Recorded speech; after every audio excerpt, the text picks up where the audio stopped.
নমস্কাৰ বন্ধু বান্ধৱীসকল, আপোনালোক সকলোকে আমাৰ চেনেল লাৰ্ণ উইথ টিনালৈ স্বাগতম জনালোঁ।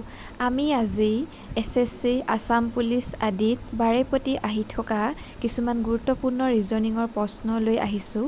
তেন্তে বলক দেৰি নকৰি আজি আমি প্ৰশ্নসমূহলৈ আগবাঢ়োঁ। ইয়াত আমাক দিয়া প্ৰথম প্ৰশ্নটো হৈছে, দিয়া হোৱা শৃংখলাৰ আগৰ সংখ্যাটো কি হ'ব? এই ক্ষেত্ৰত আমি প্ৰথমে প্ৰতিটো সংখ্যাৰ মাজৰ পাৰ্থক্য কিমান আছে সেয়া চাই ল'ব লাগিব। ইয়াত 53ৰ পৰা 53লৈ দূৰত্ব আছে 0, আকৌ 53ৰ পৰা 40লৈ দূৰত্ব আছে -13। ঠিক সেইদৰে 40ৰ পৰা 40লৈ দূৰত্ব আছে 0, আকৌ 40ৰ পৰা 27লৈ দূৰত্ব আছে -13। ঠিক সেইদৰে 27ৰ পৰা 27লৈ দূৰত্ব আছে 0। ইয়াৰ পাছতে কুৱেশ্যন নাম্বাৰত ঠাইত কোনটো মান আহিব সেয়া আমি উলিয়াব লাগে। যিহেতু 53ৰ পৰা 53লৈ দূৰত্ব হৈছে 0, 53ৰ পৰা 40লৈ হৈছে -13, 40ৰ পৰা 40লৈ হৈছে 0, আকৌ পুনৰাবৃত্তিকৈ দেখিবলৈ পোৱা গৈছে যে 40ৰ পৰা 27লৈ দূৰত্ব হৈছে -13। ঠিক সেইদৰে 27ৰ পৰা 27লৈ দূৰত্ব হৈছে 0। সেইদৰে আমি 27ৰ পৰা যদি -13 কৰি দিওঁ তেন্তে ইয়াত আমি পাম 14। ইয়াৰ শুদ্ধ উত্তৰটো হ'ব অপশ্যন নম্বৰ বি, 14। এইদৰে আমি কিছুমান টিপছ ব্যৱহাৰ কৰি অতি সহজে সমস্যাসমূহ সমাধান কৰি সঠিক উত্তৰটো পাব পাৰোঁ। তেন্তে আগবাঢ়িছোঁ আমি ইয়াৰ দ্বিতীয়টো প্ৰশ্নলৈ। ইয়াত দিছে, দিয়া হোৱা শৃংখলাটোৰ পৰা ভুল সংখ্যাটো বিচাৰি উলিওৱা। ইয়াত দিছে 1, 2, 3, 5, 7, 14, 23, 29।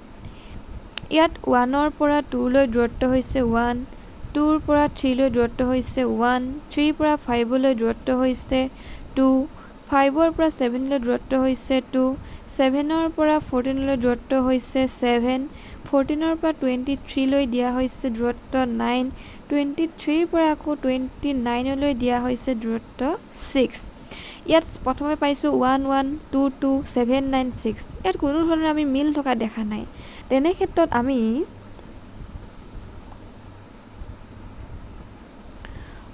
আৰু কিছুমান পদ্ধতি ব্যৱহাৰ কৰি চাব পাৰোঁ। ইয়াত যদি আমি যুগ্ম অযুগ্ম চাবলৈ যাওঁ, 1টো আছে অযুগ্ম, 2টো হ'ল যুগ্ম, 3টো হ'ল অযুগ্ম। ইয়াত কোনো ধৰণৰ আমি কৰি কেনে সঠিক উত্তৰটো পাবলৈ সক্ষম নহ'বও পাৰোঁ। তেনে ক্ষেত্ৰত বলকচোন আৰু এটা পদ্ধতি ব্যৱহাৰ কৰি চাওঁ। ইয়াত যদি আমি ভাজ্য অভাজ্যৰ নিৰ্ণয় কৰি উত্তৰটো উলিয়াব পাৰোঁ তেন্তে বলক এবাৰ চেষ্টা কৰি চোৱাত আপত্তি কিহৰ? আপোনালোকে চেষ্টা কৰি চাওক মোৰ লগতে। ইয়াত 1টো হৈছে অভাজ্য, 2টো হৈছে অভাজ্য। অভাজ্য বুলি ক'লে যাক আমি ভাগ কৰিব নোৱাৰোঁ আৰু ভাজ্য বুলি ক'লে যাক আমি ভাগ কৰিব পাৰোঁ। 3টো হৈছে অভাজ্য। ঠিক সেইদৰে 5, 7 এয়াও হৈছে অভাজ্য। কিন্তু 14টো হৈছে আমাৰ ভাজ্য যাক আমি ভাগ কৰিব পাৰোঁ। তাৰ পিছতে আছে 23 যি হৈছে অভাজ্য, আকৌ 29ও হৈছে অভাজ্য। ইয়াত গোটেইকেইটা সংখ্যাত কোনটো মিল থকা দেখা নাই? 14।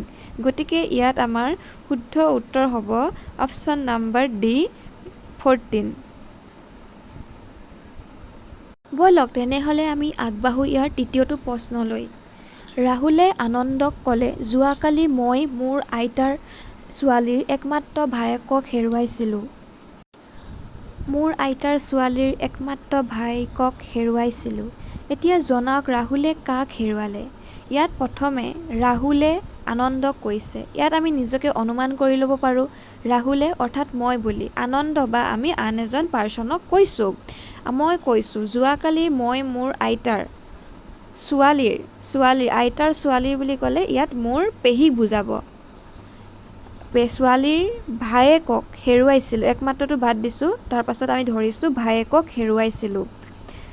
ছোৱালীৰ ভায়েক বুলি ক'লে মোৰ বৰদেউতা, খুৰা বা দেউতা কোনোবা এজনৰ ভিতৰত আহিব। ইয়াত একমাত্ৰ বুলি শব্দটো যিহেতু দিছে, ইয়াৰ পৰা আমি বুজিব পাৰিম যে ইয়াত এজনেই ল'ৰা আছিল। আৰু যিহেতু মোৰ পেহীৰ একমাত্ৰ ভায়েক, তেন্তে ইয়াত সঠিক উত্তৰটো হ'ব দেউতা। ইয়াত অপশ্যন নম্বৰ চি হৈছে ইয়াৰ শুদ্ধ উত্তৰ। ঠিক সেইদৰে আমি ইয়াৰ পৰৱৰ্তী প্ৰশ্নটোলৈ আগবাঢ়ো ব'লা। এই প্ৰশ্নটোত দিছে যদি MINTক 3940 লিখা হয় তেনেহ'লে TALEৰ কোড কি হ'ব? অপশ্যন এ হৈছে 0225, অপশ্যন বি হৈছে 0226, অপশ্যন চি হৈছে 0126, অপশ্যন ডি দিছে 0125। তেন্তে আমি কিছুমান পদ্ধতি ব্যৱহাৰ কৰি ব'লকচোন কিদৰে ইয়াৰ সঠিক উত্তৰটো উলিয়াব পাৰোঁ তাকে আমি চেষ্টা কৰি চাওঁ। ইয়াত আমি এৰ ঠাইত যেনেকৈ 1 হয়, বিৰ ঠাইত যেনেকৈ 2 হয়, চিৰ ঠাইত যেনেকৈ 3 হয়, সেইদৰেই উলিয়াবলৈ চেষ্টা কৰিম। ইয়াত প্ৰথমে এমটো দিছে, এমটো কিমান নম্বৰত আহে আমাৰ 13 নম্বৰ। আকৌ আইটো আহে আমাৰ 9 নম্বৰ, এনটো আকৌ আহে 14 নম্বৰ, আকৌ টিটো আহিছে 20 নম্বৰ। ইয়াৰ পৰা আমি লাষ্টৰ সংখ্যাকেইটা লৈ চাওঁ ব'লক। 13ৰ পৰা আহিলে 3, ইয়াত যিহেতু 9টো অকলেই আছে ইয়াত আমি 9টো লৈ লৈছোঁ। 14ৰ পৰা আহিলে 4, 20ৰ পৰা আহিলে 0, ইয়াত হ'ব 3940। এইটো যিহেতু দিয়া হৈছে 3940, ইয়াক আমি এইদৰে উলিয়াব পাৰোঁ। তেন্তে ব'লক ইয়াৰ পিছৰখিনি আমি কৰি চাওঁ। ইয়াত দিছে TALE, ইয়াৰ কোড কি হ'ব আমি উলিয়াব লাগে। টিটো কিমান নম্বৰত আছে? টিটো আছে 20 নম্বৰত, এটো আছে 1 নম্বৰত, আকৌ এলটো দিছে আমাৰ 12 নম্বৰত, আকৌ ইটো দিছে 5 নম্বৰত। ইয়াৰ 20ৰ পৰা 0 আহিলে, 1টো যিহেতু অকলেই আছে 1 তুলি ল'লোঁ, 12ৰ পৰা 2টো লোৱা হ'ল, 5টো যিহেতু অকলেই আছে সেয়ে আমি ইয়াৰ 5টো বহাই দিলোঁ। ইয়াত আছে 0, 1, 2, 5। অপশ্যনত ইয়াত দিয়া দেখা গৈছে অপশ্যন ডিত 0, 1, 25।